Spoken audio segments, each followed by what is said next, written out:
All right, so in this video, we're going to show how to mobilize the distal femur and the proximal tibia at in-range flexion position. And a great position to do this is in the cross-legged sitting position. Okay, so we're going to go ahead and cross your legs. Okay, and as you can see, Kelsey has her left leg on top. It's because we are going to use her opposite leg for the functional mobilization so that she can try to straighten her knee out, and it'll run into the back of that leg.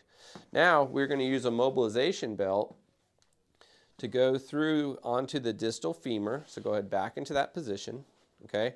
So now in this position, I want that belt all the way as close to joint line as I can get. I can stabilize through the proximal portion of the tibia. I can sit back and take up the slack in that distal femur, and I can kind of play around for, is there a hard infill, and if so, what angle do I feel that hard infill? And then the functional mobilization is to try and straighten her leg out into her other right there. That engages into that belt, and let it go. Good. And I'm just kind of stabilizing the tibia here. I'm not like actually pressing hard or anything. Her knee straightening is what engages that barrier. Okay, so that's the distal femur. If I want to do the proximal tibia, I can come here. I stabilize through the distal femur. I can check, kind of spring test to see different ranges. This is all very mobile on her, so she doesn't need this. I'm not going to press hard right now. And then go ahead and straighten your knee out there.